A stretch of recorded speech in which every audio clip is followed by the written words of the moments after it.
Subscribe करें हमारे YouTube channel को, बेल आइकन प्रेस कर ले जीएसटी इनकम टैक्स वीडियो सबसे पहले देखने के लिए। Hello everyone, welcome to our YouTube channel. आज की वीडियो में हम डिस्कस करेंगे कमीशन एजेंट के बारे में। जब हम अनाज मंडी ग्रेन मार्केट में जाते हैं तो हमें शॉप पे लिखा होता है कमीशन एजेंट। उसका क्या मतलब होता है और एक बहुत बड़ी दिक्कत आ रही है कि आड़तियों का रिफंड नहीं आ रहा। उसका पॉसिबल रीजन भी इस वीडियो में हम डिस्कस करेंगे। तो सबसे पहली बात, आड़तिया कमीशन एजेंट क्या होता है। मान लो किसी फार्मर को फसल बेचनी है, चाहे वो खेत से लेके आ रहा है या घर से लेके आ रहा है, वो उसे अनाज मंडी में ले आता है। अनाज मंडी में पहुंचाने के बाद आगे का सारा काम कमीशन एजेंट आड़तिया करता है। वही उस फसल की अगर सफाई करवानी है और या और कुछ करवाना है करवाता है। उसके बाद वही फसल का ऑक्शन करके, जिसको हम बोली बोलते हैं, करवाता है और फैक्ट्री या किसी परचेजर को सेल कर देता है। लास्ट में फैक्ट्री या परचेजर पेमेंट भी कमीशन एजेंट को करता है और वही कमीशन एजेंट पेमेंट आगे फार्मर को करता है। तो कमीशन एजेंट आड़तिया एक मेन रोल प्ले करता है एक फार्मर की फसल बिकवाने में। फार्मर की फसल आने के बाद उसको सेल से लेके पेमेंट रियलाइज तक का सारा काम एक कमीशन एजेंट या आड़तिया फैसिलिटेट करता है। ये तो ठीक है, टेक्निकल लैंग्वेज में वो कैसे काम करता है और सबसे बड़ी दिक्कत कमीशन एजेंट में क्या आ रही है, हम आगे वही डिस्कस करते हैं। हम एग्जाम्पल ले रहे हैं और एग्जाम्पल में दो आइटम ले रहे हैं, वीट एंड नरमा। वीट पे आज के दिन जीएसटी 0 है और नरमे पे 5% है। फार्मर 1 लाख रुपये फर्स्ट वीट लेके आया है तो उसका जय फार्म काट कर वो फार्मर के 1 लाख रुपये जमा कर लेगा। अब वो वीट उसने बेच दी मान लो किसी फैक्ट्री वाले को या गवर्नमेंट ऑर्गेनाइजेशन को, तो उस पर जो भी खर्चा लगा कि सफाई का है, लेबर का है या दरमादा सोशल वेलफेयर है, वो उस पर ऐड कर देगा, अपना कमीशन ऐड कर देगा। जनरली ये 2.5% होता है। हमने एग्जाम्पल के तौर पर इसको 1000 रुपये लिए है और वीट पे कोई जीएसटी नहीं है तो टोटल बनेगा 1,03,500 और इसका आई फार्म वो फैक्ट्री को या परचेजर को काट देगा और इसकी पेमेंट उनसे मंगवा लेगा। हालांकि फैक्ट्री वाला उस पर टीडीएस की प्रोविजन जो भी एप्लीकेबल है वो टीडीएस काटेगा और उसके बाद ही पेमेंट करेगा। अब यही सेम केस में मान लो नरमे का केस है तो 1 लाख रुपये का नरमे का वही जय फार्म काटेगा, पर जो भी एक्सपेंस अगर होता है तो लगा देगा, नहीं है तो नहीं है, अपना कमीशन ऐड करेगा, साथ में जीएसटी भी ऐड करेगा। नरमे पे जीएसटी है 5% तो वो भी ऐड करेगा। टोटल आई फार्म काटेगा 1,08,675 का। यहाँ तक तो ठीक है और इसकी पेमेंट भी परचेजर टीडीएस डिडक्ट करके कर देगा। अब दिक्कत कहाँ आ रही है कि इसी एग्जाम्पल को हम आगे कैरी फॉरवर्ड करते हैं कि 1,08,675 का आई फार्म काटा और टोटल पेमेंट कर दी। हम टीडीएस को एक बार नहीं मान रहे तो टोटल पेमेंट आने के बाद 8,51,75 रुपये जीएसटी भर देगा।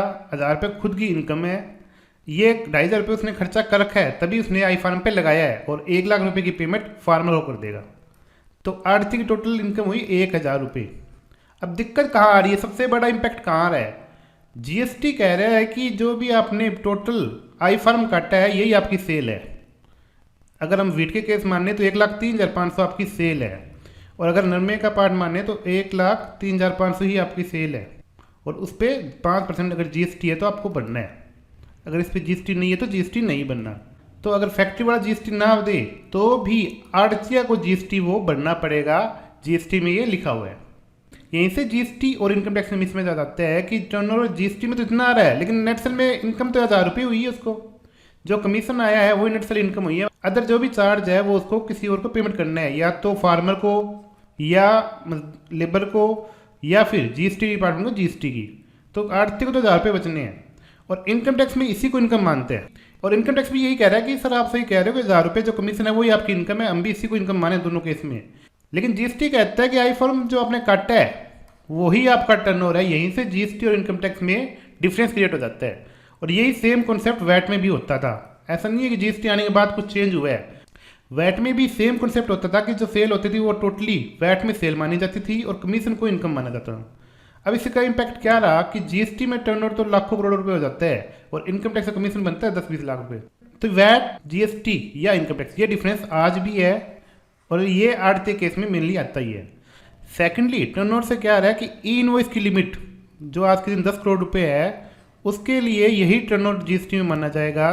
तो नॉर्मल इंस्टांस में मोस्टली आड़तियों का टर्नओवर 10 करोड़ रुपए या उससे ज़्यादा हो जाता है तो उन पे ई इनवॉइस एप्लीकेबल हो जाता है। तो ये आड़तिया का कंसेप्ट रहता है कि इनकम टैक्स में केवल कमीशन इनकम माना जाती है और जीएसटी में टोटल आई फार्म विदाउट जीएसटी को ही टर्नओवर माना जाता है और ये डिफरेंस रहता ही है। अब बात है कि जीएसटी में कॉन्सेप्ट है प्योर एजेंट का कि प्योर एजेंट के केस में केवल प्योर एजेंट का कमीशन ही इनकम माना जाता है, तो वो चीज़ आड़ती पे क्यों अप्लीकेबल नहीं हो रही या कमीशन एजेंट पे क्यों अप्लीकेबल नहीं हो रही, उसको पूरा टर्नओवर क्यों माना जा रहा है। प्योर एजेंट की कुछ कंडीशन है कि कॉन्ट्रेक्चुअल एग्रीमेंट होगा, जो एक्सपेंडिचर इनकर्ड करा है वही वो कलेक्ट कर सकता है, टाइटल होल्ड नहीं कर सकता। तो ये प्योर एजेंट की सारी कंडीशन एक कमीशन एजेंट आड़तिया कंप्लीट नहीं कर पाता। वो टाइटल भी होल्ड करता है और बिल भी कमीशन एजेंट खुद बनाता है। कल को फैक्ट्री वाला जीएसटी ना दे तो भी कमीशन एजेंट को वो जीएसटी पे करना पड़ेगा। तो प्योर एजेंट की डेफिनेशन से ये आउट हो जाता है। और सेकेंडली हम ये मान लें कि चलो कमीशन एजेंट प्योर एजेंट की कंडीशन फुलफिल कर रहा है, वो तो केवल कमीशन ले रहा है, तो उस केस में या उस सिचुएशन में अगर हो भी जाए तो भी फार्मर जीएसटी लगाने के लिए बाउंड हो जाएगा, जो आज के दिन प्रैक्टिकल पॉसिबल नहीं है। तो कमीशन एजेंट को खुद ही जीएसटी लगाना पड़ेगा। तो जीएसटी के अकॉर्डिंग कमीशन एजेंट ही उसमें प्रिंसिपल एजेंट है और वो ही जीएसटी कलेक्ट करेगा और वही जीएसटी पे करेगा और वो उसका जीएसटी टर्नओवर माना जाएगा। अब बात रही इस साल इनकम टैक्स रिटर्न जब प्रोसेस हुई तो मोस्टली कमीशन एजेंट का रिफंड कंप्लीट नहीं आया या कुछ का आया नहीं और कुछ की डिमांड भी आएगी। तो उसका क्या पॉसिबल रीजन हो सकता है? तो उसका रीजन ये हो सकता है, सबसे पहले जो 143 की हमारी इंटीमेशन जो इनकम टैक्स रिटर्न प्रोसेस होने के बाद आती है उसको चेक कर लेते हैं। तो ये कमीशन एजेंट की 143(1) है। इस कॉलम में आता है कि आपने आइटम में क्या फाइल करा और इस कॉलम में आता है 143(1) में डिपार्टमेंट ने क्या माना। हमने कुल आय दिखाई 4,89,840 और डिपार्टमेंट ने भी इतनी मानी। मतलब रिटर्न इनकम और प्रोसेस इनकम में कोई डिफरेंस नहीं है। डिपार्टमेंट ने जो इनकम आपने दिखाई है वही मान ली, तो यहाँ कोई दिक्कत नहीं है, ये ओके है। मेन दिक्कत है यहाँ पे, आपने कहा मेरा TDS है जी 79,371 79,371। डिपार्टमेंट कह रहा है नहीं जी आपका TDS है 11,307। यहीं से डिफरेंस क्रिएट हो रहा है कि हम जो TDS क्लेम कर रहे हैं वो टोटली डिपार्टमेंट मान नहीं रहा। उसका रीजन ये तो नहीं है कि TDS 26 में आ ना रहो, डायरेक्टर ने हमारा TDS काट लिया और जमा ना करवाया हो। तो मोस्टली केस में हमने चेक किया कि TDS 26 में आ रहा है। इस केस में भी 79,371 रुपये TDS 26 में आ रहा है। डिपार्टमेंट जब प्रोसेस कर रहा है तब हमें क्लेम 11,307 का दे रहा है, 26 में हमें कोई दिक्कत नहीं है। तो इसका और क्या रीजन होएगा? जब इस केस में हमने रीजन देखा तो ये बता रहा है कि gross receipt shown in 26 higher than the total receipt fall under head of income which of credit has been claimed by you while filing the return. ये कह रहा है 26 में रिसिप्ट है 1 करोड़ की, आपने दिखाई है 6 लाख की। इसका क्या रीजन है? या तो आपने रिटर्न गलत फाइल करी है या आप रिटर्न डिफेक्टिव है, इसको आप सही कर लो। तो हमने इसका ये प्रयास किया कि सबने रिटर्न चेक कर लिया, ये टोटली सही फाइल की है, 26 केस के अकॉर्डिंग हमने टोटली इनपुट हमारा सही क्लेम की है। तो फिर भी ये डिफरेंस क्यों दिखा रहा है?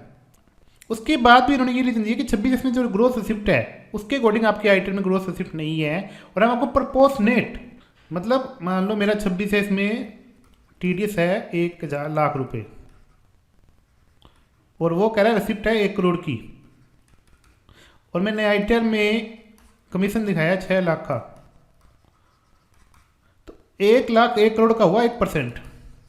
तो ये 6 लाख का 1% 6,000 रुपये एज ए TDS ही हमें प्रोसेसिंग के दौरान दिखाएगा। ये सेम बात इस केस में हुई है। हमने कहा TDS है 79,000 और ये कह रहा है कि प्रपोर्शनल TDS है 11,307। TDS तो 26 में पूरा आ रहा है लेकिन आपने रिसिप्ट कम दिखाई है, इसलिए आपको हम प्रपोर्शनल TDS का ही इनपुट क्लेम करने देंगे। यही मेन दिक्कत सभी कमीशन एजेंट को आ रही है। कुछ लोग कह रहे हैं हमारा रिफंड कम आया है, कुछ कह रहे हैं आया ही नहीं और कुछ कह रहे हैं डिमांड रेज हो गई। इसका क्या अलग रीजन है? तो ये हमारे इनकम पे डिपेंड करता है हमें कितनी इनकम शो की है। अगर हमने इनकम मान लो इस केस में 5 लाख से कम है, कोई टैक्स नहीं है और TDS 11,000 है, तो ये पूरा 11,000 रुपये TDS आ जाएगा। ये केस खोल करेगा कि कम TDS आया। कुछ केस में ऐसा बना कि TDS उन्होंने दिया ही नहीं, मान लो TDS 0 हो गया तो यहाँ पे रिफंड आया ही नहीं। अब इसी केस में मान ले कि इनकम दिखा रखी है हमने 6 लाख, टैक्स बन गया मोटा मोटी 35,000 रुपये और TDS का क्लेम मिला 11,000 रुपये। तो इस केस में डिमांड रेज हो जाएगी। तो ये तीनों कैटेगरी इस तरह बन रहा है तो हर कमीशन एजेंट का सेम लेटर नहीं आ रहा, किसी का TDS कम आ रहा है, किसी का आ नहीं रहा और किसी का डिमांड रेज हो रहा है। लेकिन मोस्टली का रीजन यही सेम है कि TDS का इनपुट डिपार्टमेंट ने हमें नहीं दिया। जब हम 26 को डीपली चेक करेंगे तो इसमें कुछ इस तरह की सिचुएशन अराइज होती है। एक तो इस साल से सेक्शन 194Q आ गया कि किसी से 50 लाख से ऊपर की परचेज है तो 0.1% TDS डिडक्ट करना पड़ेगा। तो ये भी एक रीजन हो सकता है और हमें तो मेजरली ये रीजन लग रहा है कि 194Q TDS का 26 में आ रहा है। लेकिन इससे अर्थ है कि इनकम में कोई इफेक्ट नहीं आ रहा। हम प्रैक्टिकल माने मान एक फैक्ट्री को हमने 50 लाख से ऊपर का गुड्स बेचा और जब 194Q एप्लीकेबल हो गया तो उसने हमारा TDS काट लिया। ठीक है। अब बात रही कि इस टीडीएस को काटने से या ना 50 लाख से ऊपर का गुड्स सेल करने से हमारी कोई अदर या एक्स्ट्रा इनकम नहीं हुई तो उसका हमारा कंप्यूटेशन में कोई फर्क नहीं पड़ रहा, लेकिन 26 इसमें अमाउंट पेड या क्रेडिट आ रहा है और इसी को वो रिटर्न प्रोसेसिंग के टाइम टर्नओवर ले रहा है कि ये टर्नओवर एज पर 26 तो आ रहा है, ये टर्नओवर एज पर 26 तो आ रहा है, लेकिन आईटीआर में आपने शो नहीं किया। तो ये मेन रीजन हो सकता है, हमारे अकॉर्डिंग यही मेन रीजन है कि 194Q इस साल से एप्लीकेबल हुआ है। अब इसके केस में ये अमाउंट सेल माना जाएगा, लेकिन कमीशन एजेंट का कॉन्सेप्ट अलग रहता है जो हमने पहले भी डिस्कस किया इस वीडियो में। तो इनकम आई 0, 26 कह रहा सेल है इतने की, तो ये प्रोपोर्शनेट टीडीएस इसकी वजह से ही कम आ रहा है। इसमें एग्जांपल और लेते हैं कि यहाँ पे 194Q है, क्यू मान लो ये टर्नओवर हो गया अराउंड 18 लाख और कमीशन का एक्चुअल अमाउंट देखें तो 194H जो हमारा कमीशन का सेक्शन है, कमीशन है मोटा मोटी 1.5 लाख, टर्नओवर दिखा रहा है 26 में 18 लाख के अराउंड और कमीशन है 1.5 लाख, तो ये इसी को प्रोपोर्शनेट किया जा रहा है, 10% से कम हो गया ये। यही मेन दिक्कत सभी केस में आ रही है। इसी पैन कार्ड पे एक और 26 हम देखा तो यहाँ पे 194Q ये हमारा कमीशन, तो इसमें टोटल अगर हम इसका करें तो ये बन रहा है 46 लाख के अराउंड और कमीशन इनकम माने तो इनकम बन जाती है 2,25,000 के अराउंड।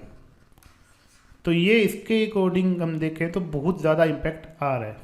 तो इसका देखें तो इसके अकॉर्डिंग टर्नओवर तो बहुत ज़्यादा हो गया, लेकिन कमीशन इनकम तो कम है और इनकम टैक्स आईटीआर में तो केवल हम 2,25,000 रिपोर्ट करेंगे, तो यहीं से एक डिफरेंस क्रिएट हो रहा है और उसी के अकॉर्डिंग प्रोपोर्शनेट टीडीएस गवर्नमेंट में दे रही है।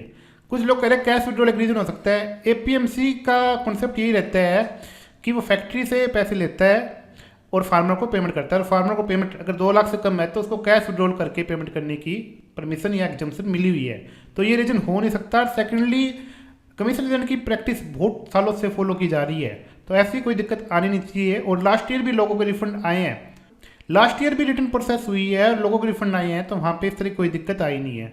तो मेन रीजन 194Q ही हो सकता है, अदरवाइज तो कोई रीजन हमें आज के दिन लग नहीं रहा।